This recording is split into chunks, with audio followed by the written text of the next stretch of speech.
most prominent ones that divide society into caste and this, that, and other, that everything's, different levels. But the suttas don't divide the human realm, right? And the suttas don't divide the animal realm. I could, of course, be wrong here, but to my knowledge, but they do divide, the suttas divide the other realms. That's, I find interesting. With the animal realm is divided into the human realm and the animal realm because humans are animals. But they get their own special realm, though.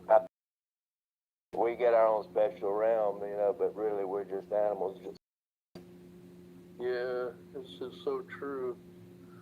My dog, after 14 years, he loves me, I love him, but he would still, if I fed him and put his food down on the ground, if I reached down to his plate after he had started eating, he would bite me.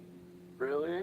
So that, they have that animal instinct, that's hard to. Yeah. Don't touch my hand. Looked like like one of his little brothers and sisters trying to get the food, he reverted back immediately to the animal, and well, they can't help themselves. Yeah, there's instincts involved. And the humans have the same tendencies that dogs and cats do, to survival of the fittest and all that. We're just like them, But what the Buddha says and all the rest is to overcome your animal instincts and overcome the animal. There's really nothing to it. All you have to do is give up anger and craving and ignorance. That's more to it. Just 222 precepts. That's 227 precepts. That's 227 precepts. They're just there to support those three main ingredients. Yeah, the three pure precepts, Yeah. That's. Hey, I have a question. This is Cheryl. For Bhante, is there any way we can, as humans, use our compassion and kindness to help these animals get into a better realm? Obviously, we can reduce their suffering as within our power, but in situations, so for example, the animals have to die for our food.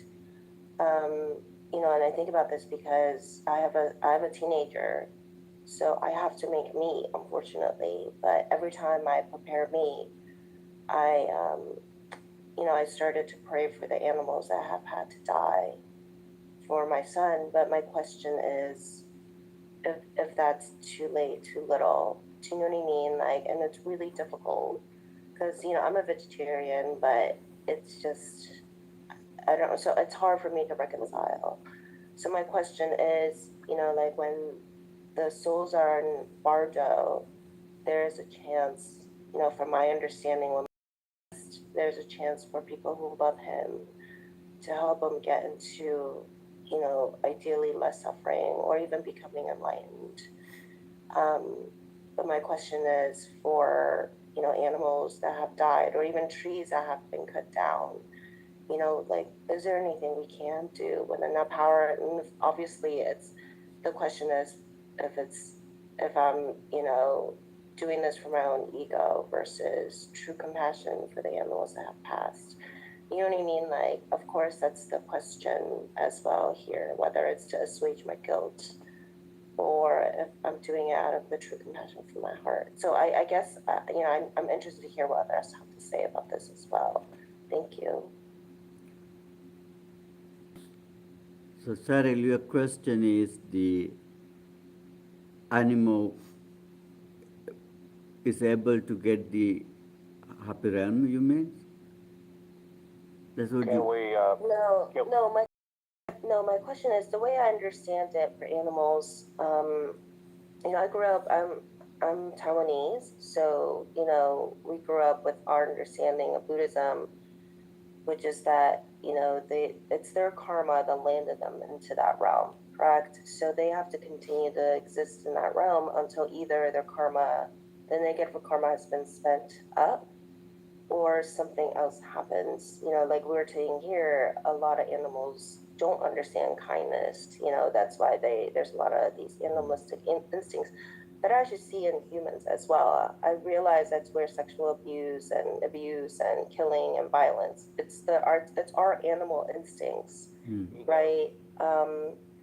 But the other option, I guess, my question is whether we as humans, if we stay within our kindness and compassion, which is a natural side effect of, a lot of meditation over time and practicing Buddhism and listening to Dharma, whether we can also exercise that kindness and compassion to animals that either had already died for us, especially, that's horrible karma, right? Because, we know these animals were not raised. There's very few animals raised in this country for food that lived in any sort of natural condition, when they were alive and certainly when they died. But my question is, you know what I mean? Like, is it too late? Like, I was making bacon the other day and it's just like, it came from the same pig, right? Like, and I was like, okay. And I pray for that pig, but I don't know if that's, do you know what I mean? So my question is, do that too.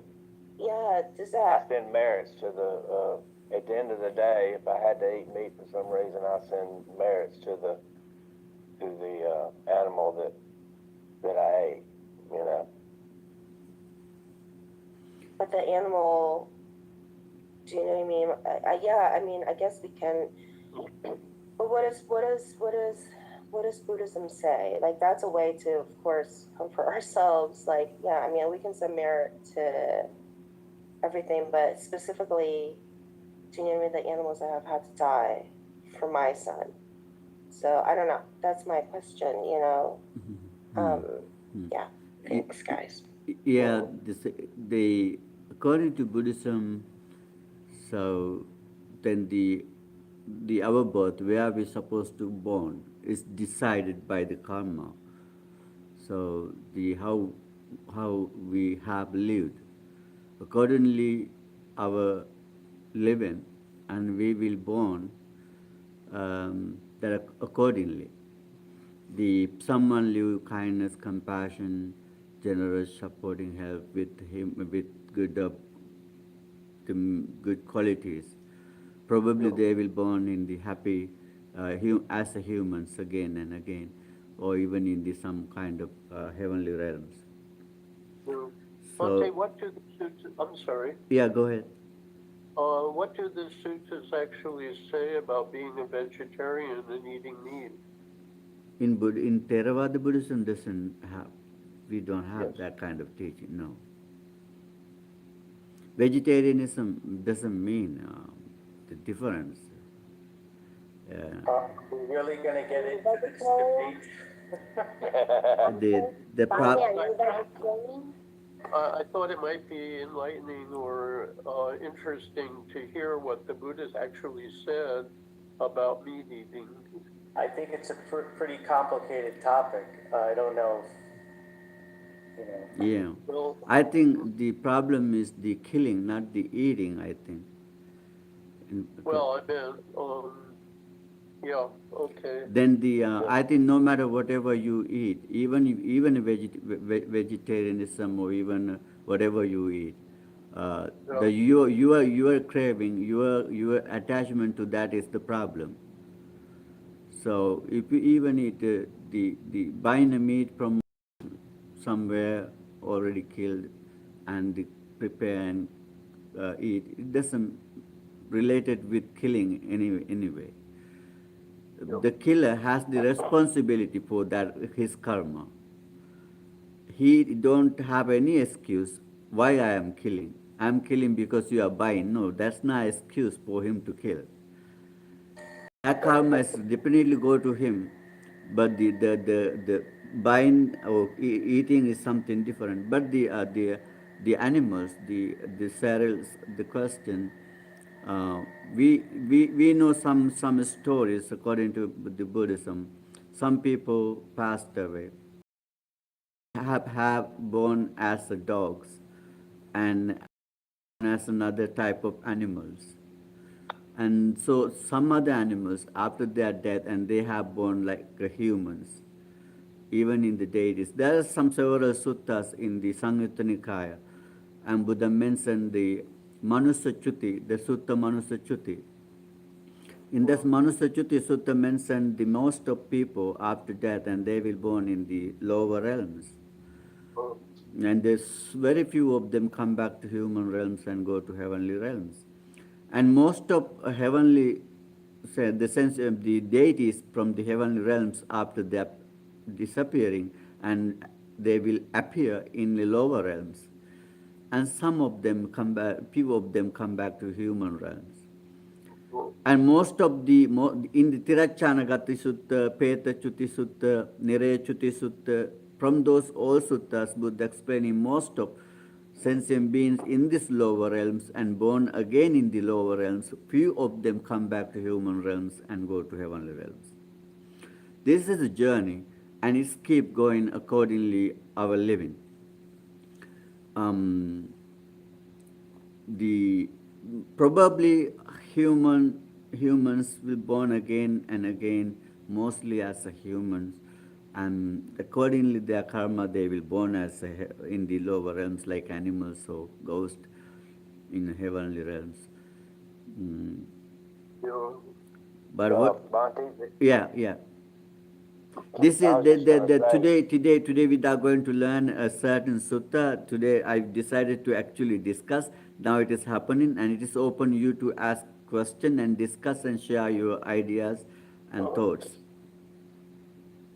Yeah, go ahead. I was just going to say that in Theravada, you know, we as lay followers, we take the 5 precepts. You know, killing, stealing, sexual misconduct, lying, and intoxication.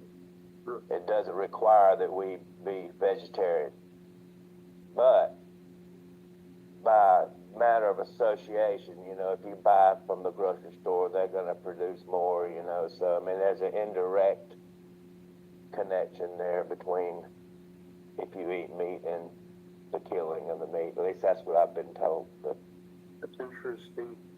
yeah, it's all of the bhikkhus, all of the monasteries are vegetarian. None of them eat meat. But in the ancient times, when the monks walked for alms with their bowls through the village, they would take whatever that was put in the bowl, and they would eat it. You know, as long as they didn't have the volition to kill and go to the store and buy meat and kill and cook it or whatever. If somebody gave it to them, you know, they could eat it. I know this one a female bhikkhuni that lives in my state. You know, she'll eat anything, but you know they have to bring it to her without her asking for beef or whatever. But she'll eat it once she. Yeah.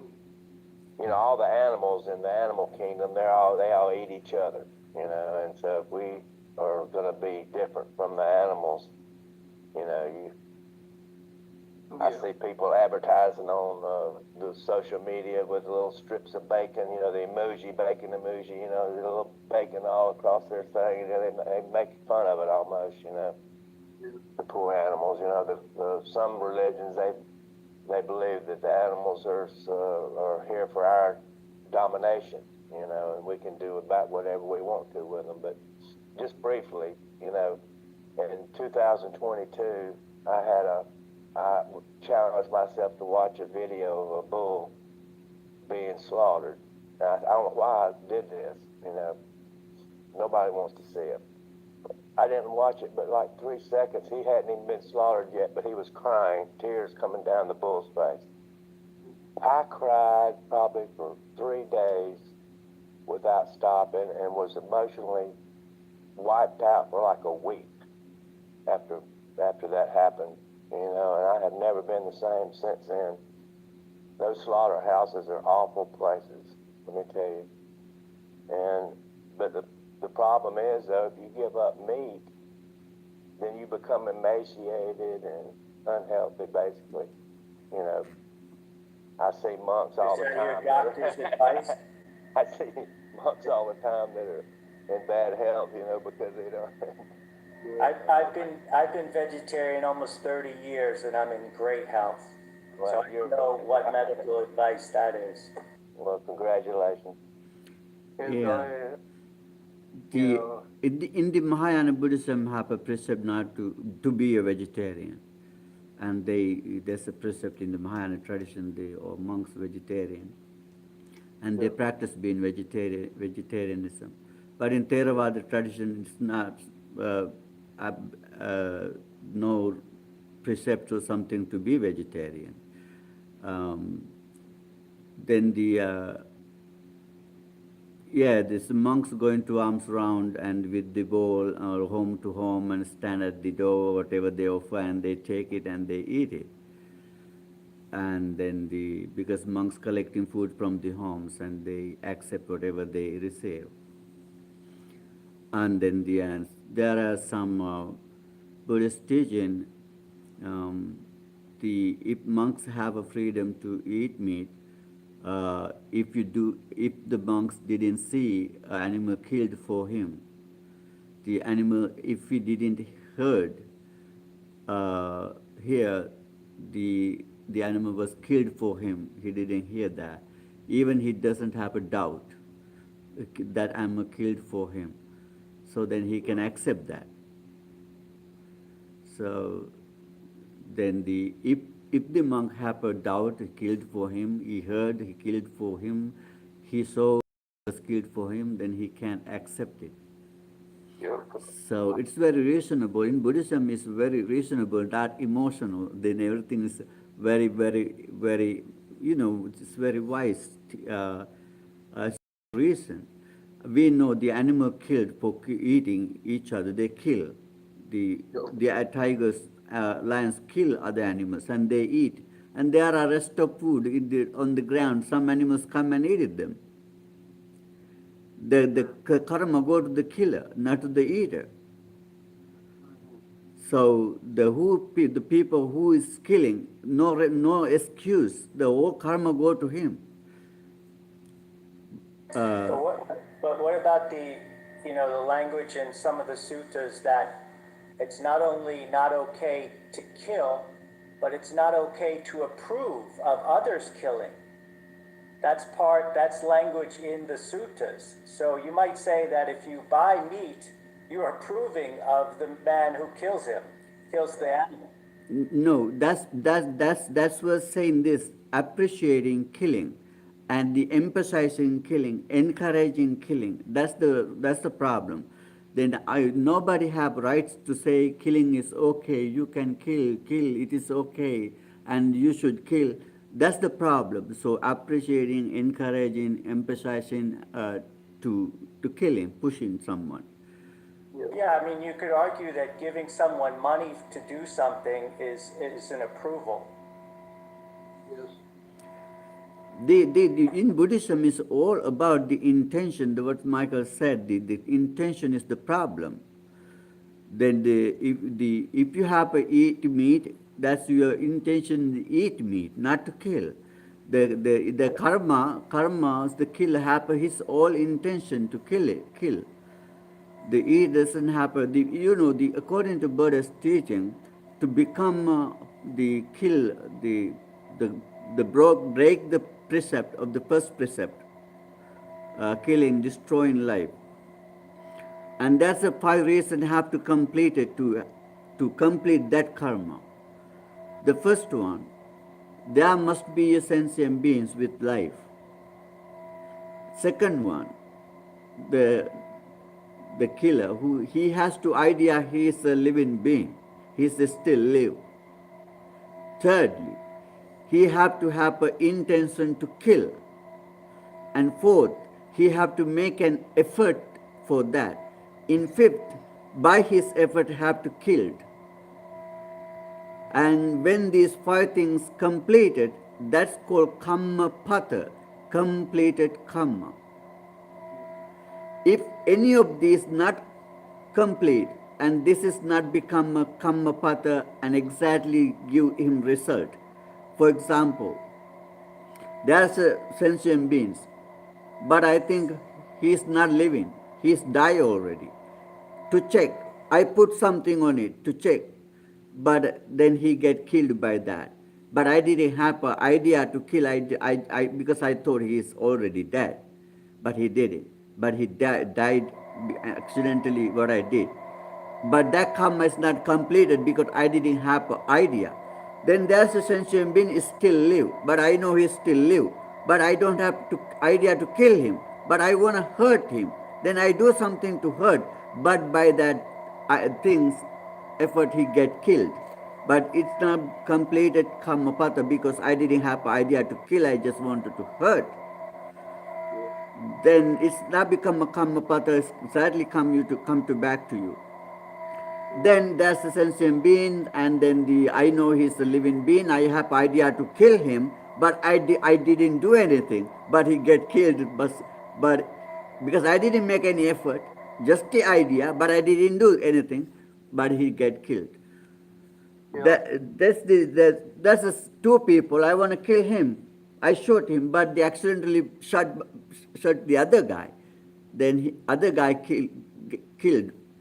But it's not completed karmapata because I didn't have idea to kill him. I just idea to kill someone else. Yeah. So everything is all about the intention.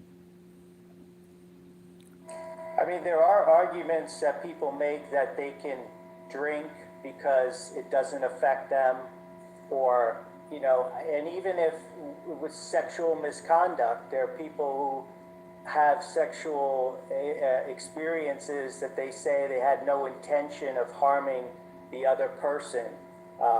And so even if harm resulted, they're not implicated in the karma. I don't know, that doesn't really make sense to me. Well, But I can recommend to being a vegetarian is the best. That's the healthy I way. agree.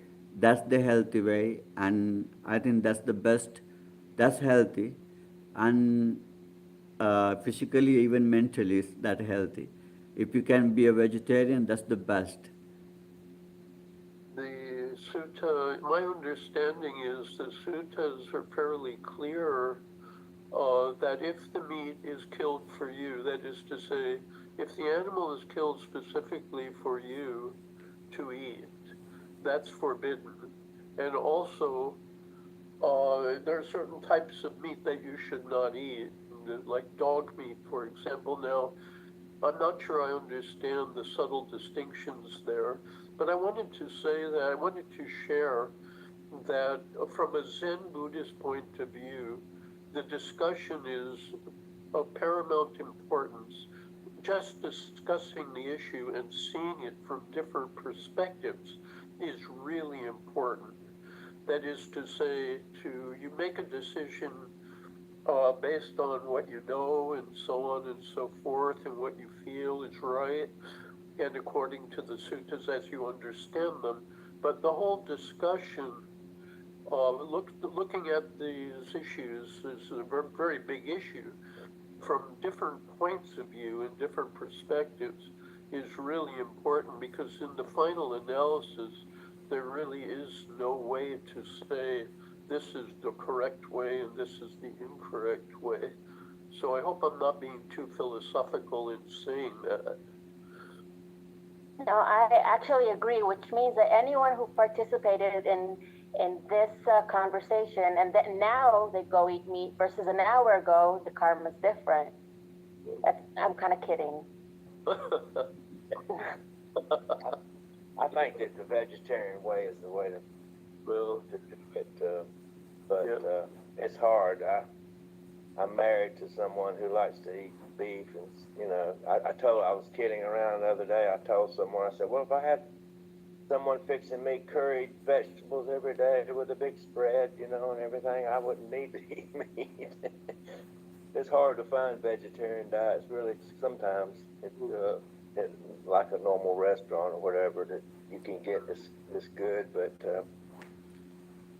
Yeah, you are going shopping and you buy some vegetable stuff pick up from the market, and there are some meat on the table and you pick up them. What's the difference? well, What's the difference between buying vegetables and meat? Is Yeah, that what you're yeah, suggesting? yeah. Well, I mean, you're using money, so lay people are making a statement with their money. You know, monks don't have to worry about this, but when lay people have money, it has power, so it has some kind of statement. This is good, this is bad. We use money in that way. So if I buy something, if I buy, you know, let's say weapons or whatever, I'm saying to the weapons guy, this is good. I'm giving you money for this weapon. You know, so if you buy meat, you're saying to the store and to the producer of the meat and the distributor, everyone down the line, this is good what you've done. Yeah. I eat for many years myself, and I'm moderately healthy for 80. I mean, I will not say I'm in excellent health because that would not be true, but yeah. So I think you can live quite well as a vegetarian, I think. I think being a vegetarian is, there are no doubt being vegetarian is the best. That's healthy. I know that. Yep. And Yeah. then but we can't say everybody's supposed to be vegetarian. But we can say everybody is supposed to be non-killers. The killing and eating is two different things. That's the problem. People is get in trouble with this. That's what I'm Yeah. saying. You go to shopping the market and you buy something from the racks, pick up some vegetables, even in the meat over there. There's no life over there. Just only table, only like a piece of meat, no life, and you pick up. So then But you let me prepare, ask you you, eat. That's my problem is not the being vegetarian is not, no doubt that's the best, but the eating and killing is two different things. That's what I'm saying. So but become what a about, karma to karma is not related with that. The killing karma is not related with eating. That's what I'm saying.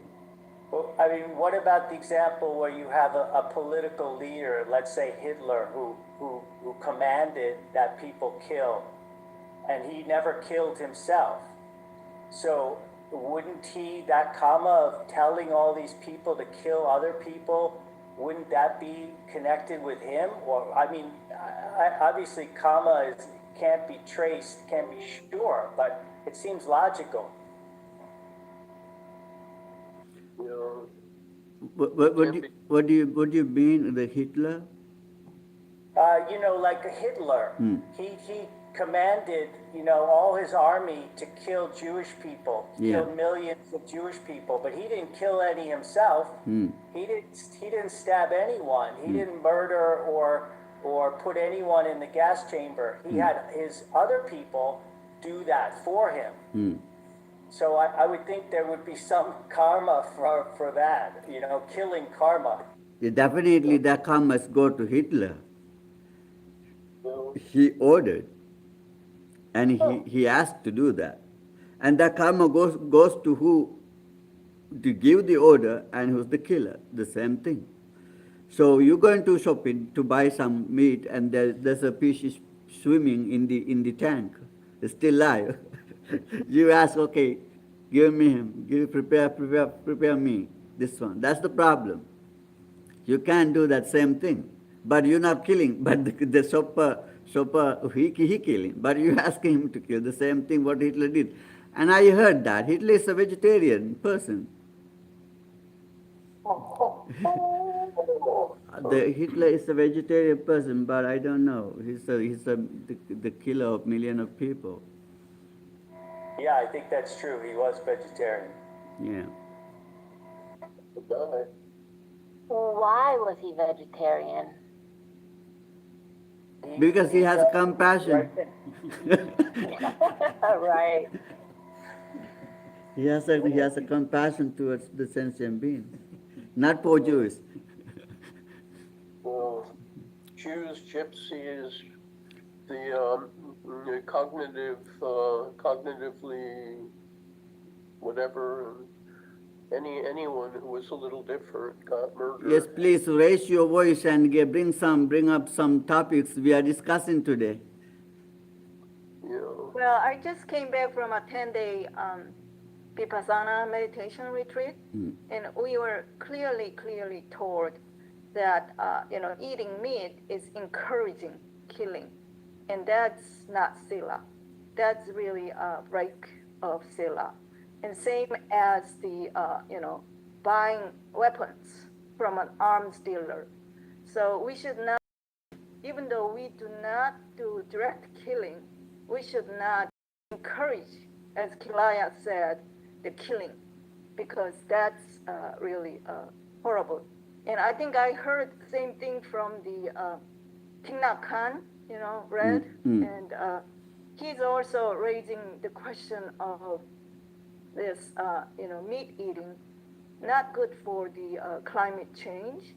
So we are really contributing to the destruction of the earth and human life as we know it. So, so we may not engage in direct killing, but we should not eat, meat and buy weapons. That is, I think that's two different things. Actually, my personal idea is different. So buying weapon and shooting someone is something different. And the killing animals and the eating what was killed is different things. The Buddhism is, I know in Mahayan tradition have the precept not to eat meat. And also they have even precept not to eat garlic, onion, and some other stuff, and they pick up. What's the reason? What's the difference from that? Not eat. Does the eating garlic is something maybe physically something effective for something for some. Yeah, I think in Mahayana Buddhist temples we don't eat garlic and onions because it is bad for our meditation because the garlic kind of contributes to our internal heat. It's not related to any so it's different from the 5 precepts. It just in some Korean temples they eat kimchi. Yeah. Usually you can't eat you can't make kimchi without some sort of the spices, garlic and peppers. And I go to Taiwanese temple here in Austin. I have to leave pretty soon for our service, but there they don't eat onions or garlic, but they use ginger a lot. And the only reason is also it's like in temple you want to keep the smell at bay. So if you cook any food with garlic and onion, the smells are very powerful. And that's the reason. It has nothing to do with 5 precepts. Yeah, I know in the Mahayan tradition they don't eat garlic. In Sri Lanka, when you go into the dana, to the houses of the Sri Lankan families, and they offer a lot of garlics to the monks. They specially prepare garlics to the monks. That's a very special dish. Definitely, exactly, it's never going to miss. People definitely prepare for monks a garlic. I don't know why. Wait, give me a second. The David have a I was wondering if I mean garlic is it's very and onions they're very ginger they're all very did we lose your plants, but to harvest them you have to kill the plant. Are you speaking? No, the David is speaking. Here, in person, in front of me. Yeah, he's here. Yeah. Hi, everybody. I was wondering if it may have to do with the fact that to harvest certain foods like garlic and ginger, you have to kill the plant. Anyways, thank you so much for a wonderful discussion. I learned a lot, and I have to sign off here to go to our service. You're still in the retreat? Sad. Okay. Okay. Yes.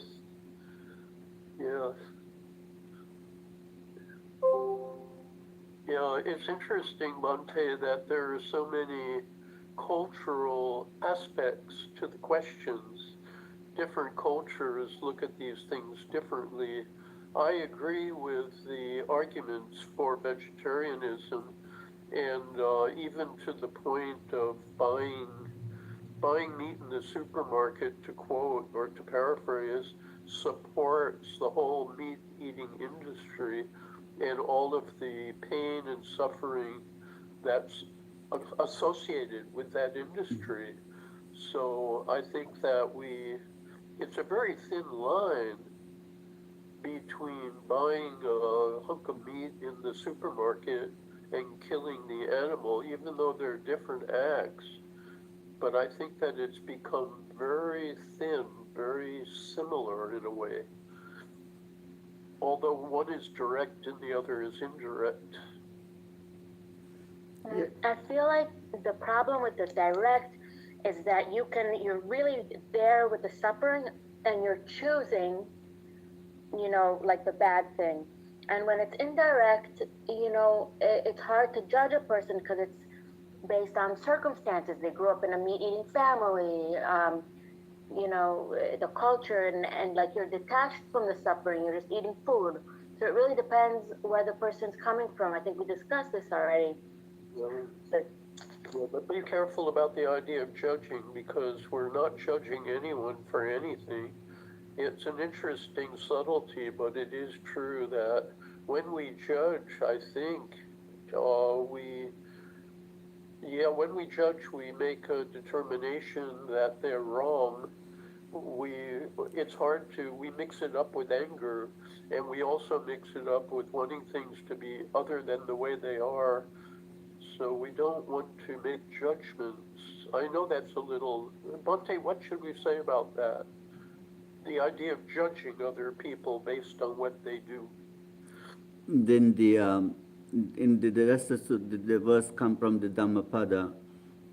We're not supposed to look at other people, what are they doing, what they did, and talking what are they did, what are they doing, and instead, and Buddha asked to keep looking at into yourself what you did and what you're supposed to do, not the others.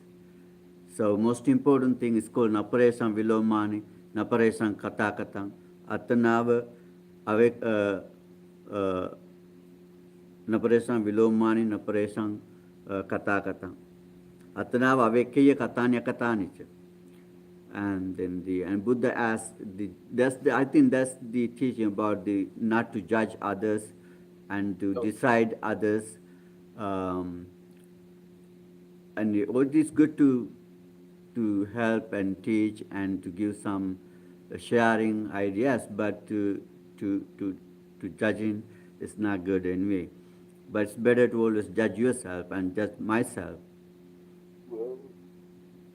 There is also the need to assess whether someone is a good friend or a bad friend, right? I mean, there's an important command that the Buddha gave, that we have to be able to discern who is a good person to associate with and who is not. So I think there is a need to do some kind of judging in that way, right? That's an interesting thought. I think it requires reflection as to what judging means and the spirit in which we decide, right? I mean, in a simpler sense, I could have rice tonight or I could have spaghetti tonight. So in a sense, I'm going to make a judgment as to whether it be rice or spaghetti. And that's a pretty simple example compared to your example. But, Yeah, I think we have to apply the Dhamma in order to determine who to associate with, who is going to help us progress in the Dhamma and who is going to keep us back from progressing. And so that requires quite a bit of, I think, contemplation, and it's not so easy. With that, I can agree wholeheartedly. I mean, think of the, excuse me, think of the example. Let's go. Think of the examples of people who have had to deal with other people who were very difficult for them. But the people who were very difficult for them, these are the people that you might say bad friends in a variety of ways, helped them to look inside themselves and see their own judgments, their own anger, their own clinging. And so I think that's really subtle and requires a lot of contemplation, right? Yeah. Today discussion going all about the vegetarianism and eating meat. There's a Nick have written here message for everyone.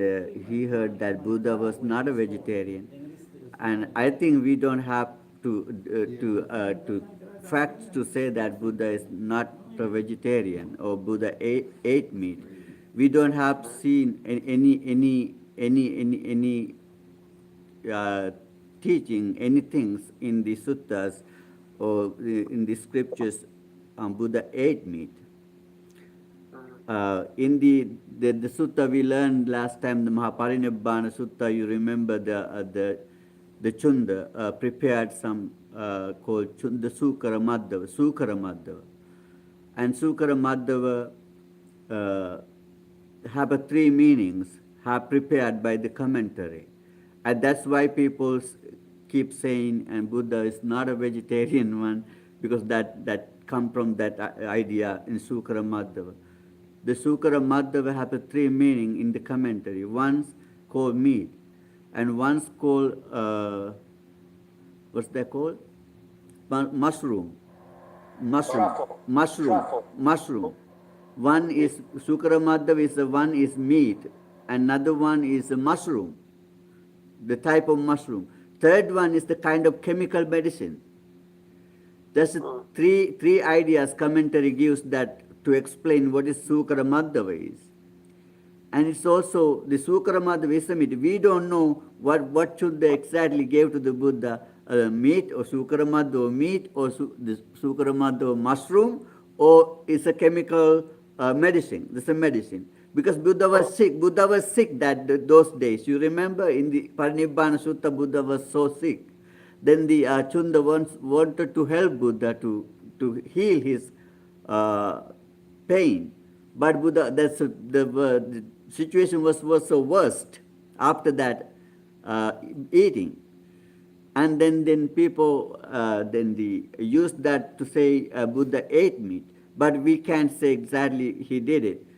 There are no facts, because that idea, the Sukara Madhava, have three meanings: meat and the mushroom and the medicine. We don't know what Buddha took. You're not saying there's a prohibition on mushrooms. But I can say, according to the Buddha's teaching, and Buddha, if you are a vegetarian because of your kindness, and then you can think of what about Buddha supposed to be. What did you say? You're not saying that there's a prohibition on mushrooms and chemical medicine. That's not what you're saying. No, there are three things what Buddha ate. Meat, or mushroom, or the medicine. I think it could be a medicine. That's what commentary explaining what is that Sukara Madhava means. In that name, and the mushroom too, and the medicine too, also the meat too. But we don't know what Buddha ate exactly, what Chunda prepared for Buddha. Chunda prepared for Buddha to heal his pain. But we don't know what he exactly gave. Then some people use that one to say Buddha ate meat, and then people keep saying that. But there are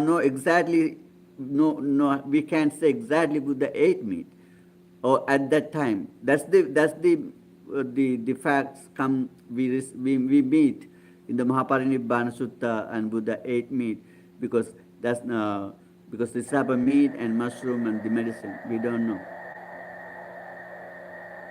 But I can say, according to Buddha's teaching, his kindness, his compassion, and he's supposed to be a very, very vegetarian. I don't know. Thanks for clarifying, Bhante. Can I ask you a question? I'm always afraid of this discussion, Bhante, because of Devadatta using this issue to create the schism in the Sangha. Yeah. You give me a second. What? Is there in Buddhism, is there any prohibition on killing plant life? Yes, to the monks, not to the lay persons. And there is precept not to destroy the plants. And Buddha also said once, Buddha once said, Vanancindata marukkam. And then kill the forest, not the trees. That's complicated. Yeah, Buddha said once, Vanancindata marukam, kill the forest, destroy the forest, not the trees. In that Buddha means the vana is a forest is your defiled forest. The bad, the unwholesome thoughts, that's the forest. That's the, you destroy it, but not trees, the trees around us. It's a metaphor for being lost. A metaphor, yeah, that's a metaphor. Yeah, that's a metaphor. And Buddha loved so the forest trees. He was born under a tree, attained enlightenment under a tree, passing away under a tree. So he loved nature lover. Buddha is a nature lover. I was thinking about this because every year, you see, at Christmas time, we slaughter millions and millions and millions of trees at a time when wood is one of the rarest materials on earth. Bonte, Yeah. why are you going to Sri Lanka for so long? I'm going to, yeah, January 11th, this 11th I lived here and go to Sri Lanka and for 4 months and I stay there, but I keep teaching. I keep teaching on Sundays. I'm going to see my mom. My mom asking me to always come to see her. That's great. Yeah, she's having a problem with her memory. She's losing her memory.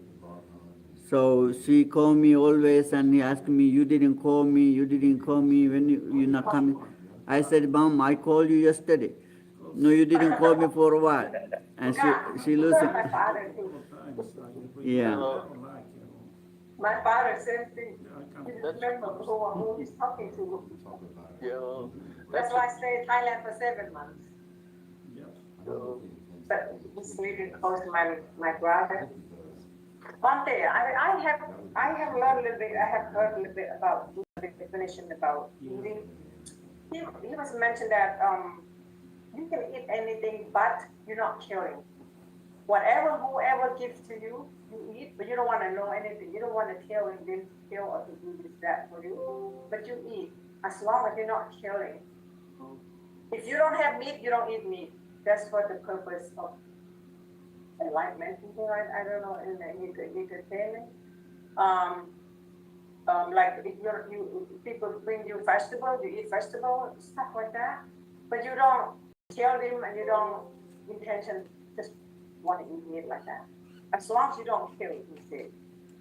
Do you think that makes sense? That's not his sin. Somebody else's sin. Like you say, Adano Nato means individual sin. So as long as that's an order or like pray for that, means you all right. That's what I have heard happening.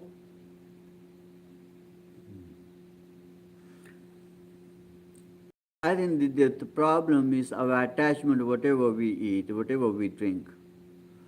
So if even I have so much bad attachment to some kind of food, not related with meat. For example, I love to pizza. I die for pizza.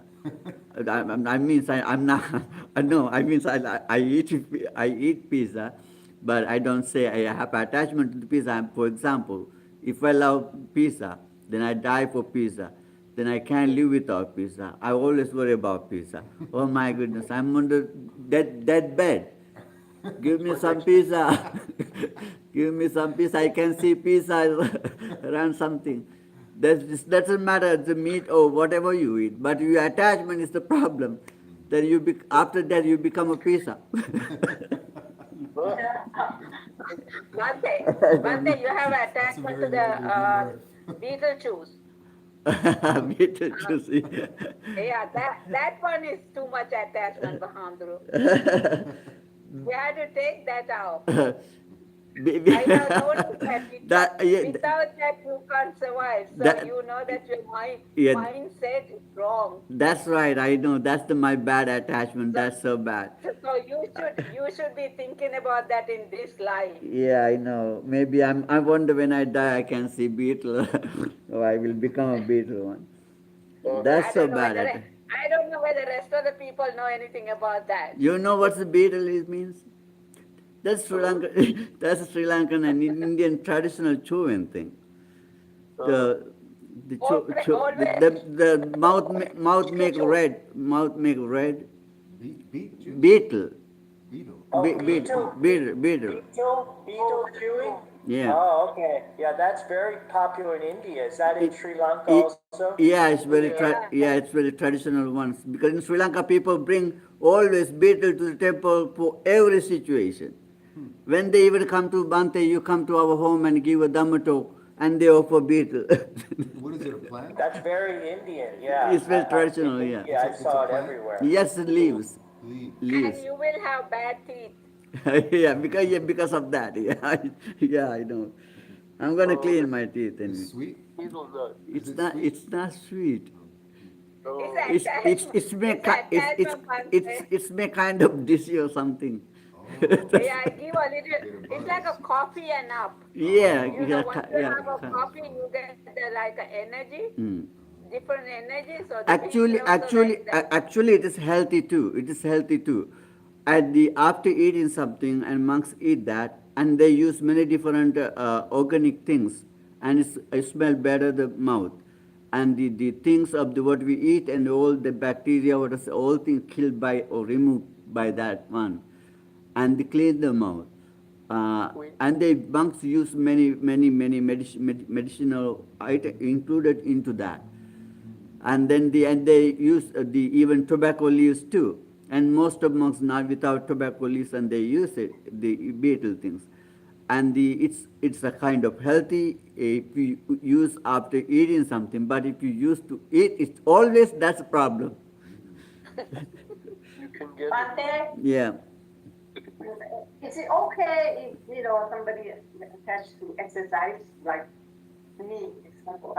I always want to do all kinds of exercise, like go to the gym almost every day. I ask myself, am I too much on this? Is it really okay? Is it still?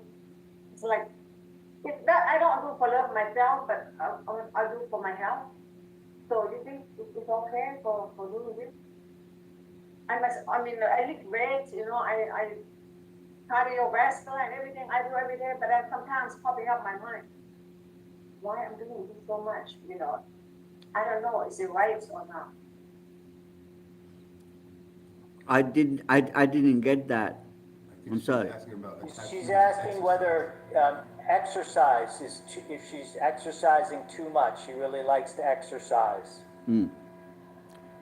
So It's an obsession. you're asking they Attachment. continue with that hard works? Attachment. Attachment to Yeah, that? lift weights. Attachment to that? Yeah, she's attached to exercise. Oh. I think that's good. That's good one. Yeah, attached to exercise is good. I feel sometimes, and I torture myself, sometimes I feel very hard, but because I like it, the way I like it, since I was Yeah, 21, I lose weight. yeah, I think that's good. Even Yeah. I also do a lot of exercise, but I take it as a mindful. Like you can start improving your mindful what you're doing, like Kayana Mm. find a way that why you doing this. So you can even you can put the mind into wherever you do it. So like a mindful meditation, then you start doing. That's what I do. I start knowing the Yeah. mindfulness. I start using the mindfulness when I'm working out. Yeah. So you can start thinking about that because you do some kind of mindful meditation while you're exercising. Every Yeah, muscle, I do because I want to practice Buddha as long as I can. I also think about that. If I'm healthy, I can continue doing longer. That's what I think too. That's best Healthy attachment. otherwise. That's good attachment. It's better it's better than attached to sleep. Yeah, That's good. thank you. Yeah. So let's meditate now a little bit before we end up the session today.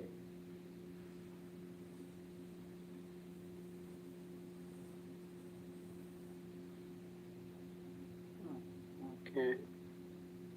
Let me, wait, oh, there we go. Okay, I'm going to mute everybody now, including me. Okay, Monte, Okay. I muted everyone. Okay.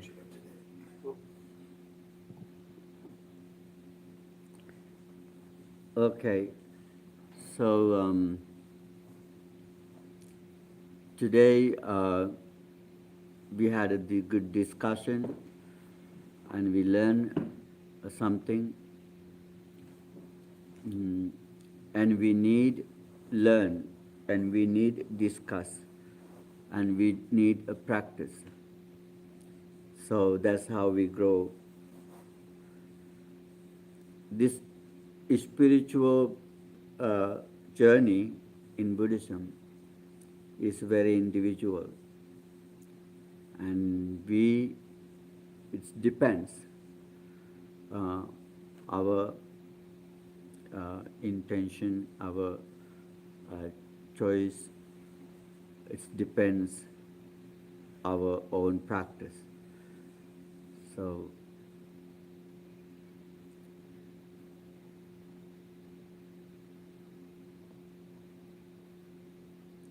we need learn each other from each other, and we have to learn to listen, and we have to learn to think ourselves without any attachment and freely. We have to be free thinkers. We have to think freely. And Buddhism all about mind and wisdom, development of the mind, concentration, stillness, a pureness of the mind, pure and make pure the mind, removing defilements, hurting ideas, craving ideas, and ignorance ideas.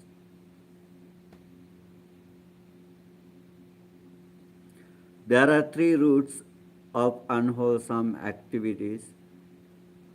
We do all unwholesome activities because of greed or craving.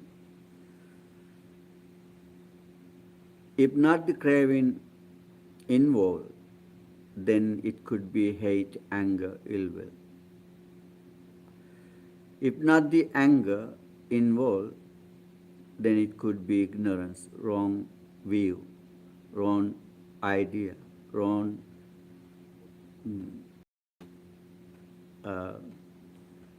concept, thoughts. These three roots are the problem of our all problems in this world. So, removing these all roots, craving, ill will, and ignorance, are the most important practice. Then Buddhist meditation practice and the precepts and all activities in the Buddhist way, and aim and focus against to these three unwholesome roots. Even we are not supposed to attach to views,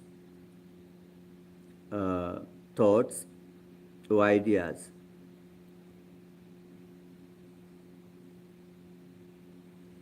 And Buddha once said, Dittincha anupagamma silava, without having to any idea, without holding and grasping our views, and become free.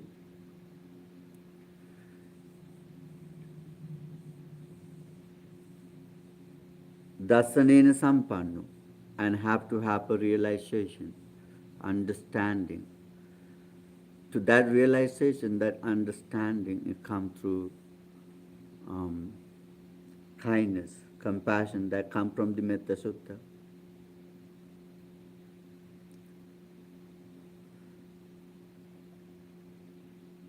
And then these all are very important. Having a compassion towards all sentient beings, even visible and invisible, tiny and even huge, large ones. even humans, animals, or deities, ghosts, to all sentient beings. Even it's better to love even to the trees. So this whole practice is focused inner peace, inner happiness. That's the most important thing, is the inner peace, your own happiness, your own peace.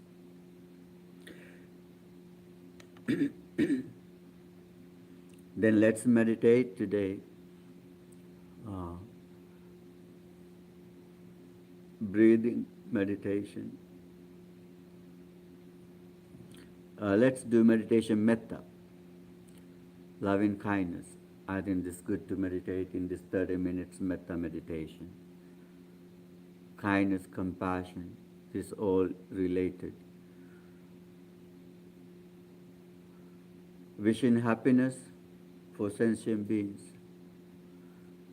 not harming anyone, not hurting anyone.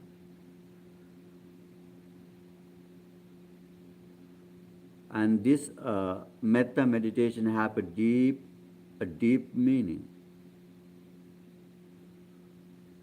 And in the Metta Sutta, Buddha mentioned like a mother love her own child, and we supposed to love for all sentient beings. Mother love her child because she has an attachment to that child. She love her child because she think that child hers. Child is hers. So then she love her child. She love her child no matter whatever it is. Without she love her child so deeply. Her love towards her son, her child, is very deep, very generous. She can sacrifice her life for her child. And Buddha asks us to do the same thing to all sentient beings, not only our own child. And we're supposed to love for all sentient beings. We have to sacrifice our life for someone else. If we able to sacrifice your own life for any sentient beings, and that's the best way. That's the best metta. That's the meaning of metta.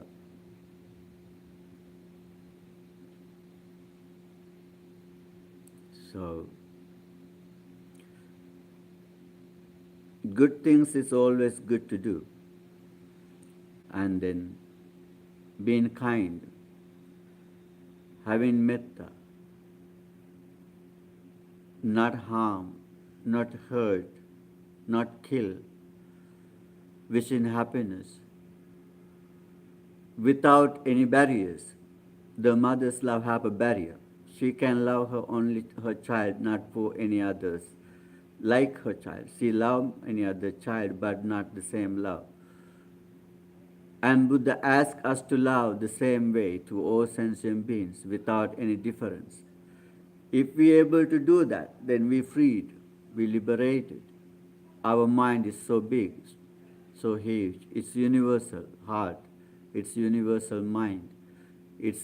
Then we freed, we liberated.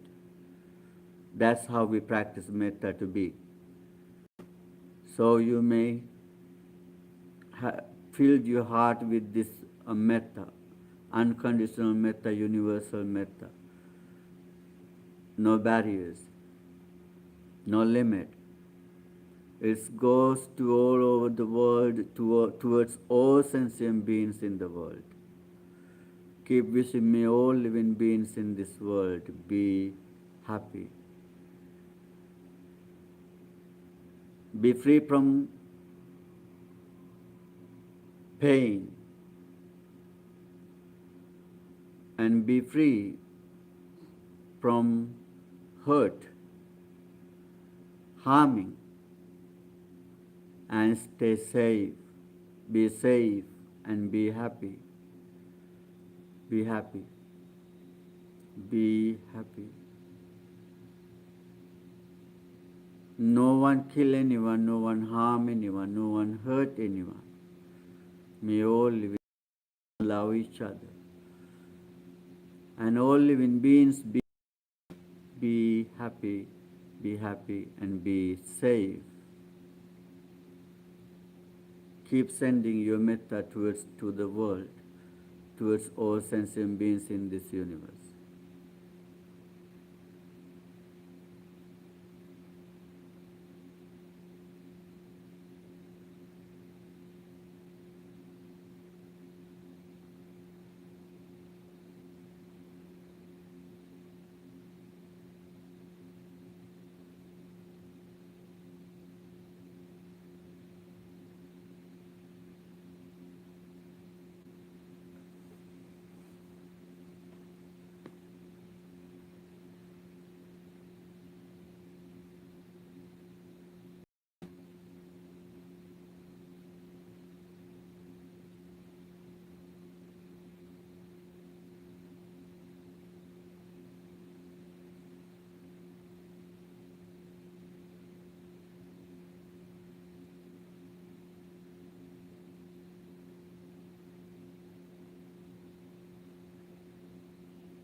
So now we are sending our metta towards our family members, very close loved ones,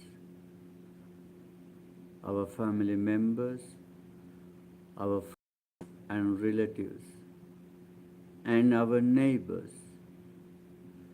and all sentient beings in this world, human beings, animal beings, ghosts, deities who has no legs, who are biped and four-footed one and many-footed one, who has many legs, who live on the earth, in this space, who has tiny physical bodies, middle size and huge, large ones, who are visible and who are invisible, who are living nearby and far away. May those all sentient beings be free from suffering,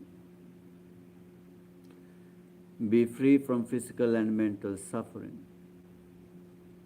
be free from this samsara journey of birth, decay, illness, death,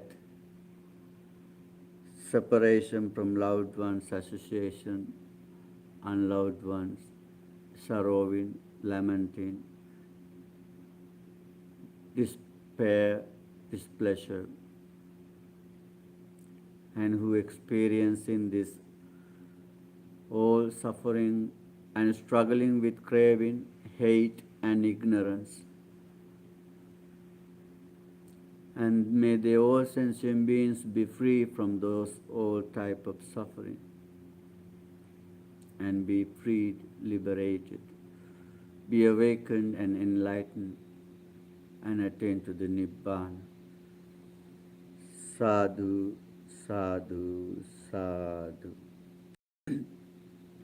Share these merits with our departed ones and with deities, ghosts, with non-humans, with all sentient beings. May they all share these merits and have a happy, good destination.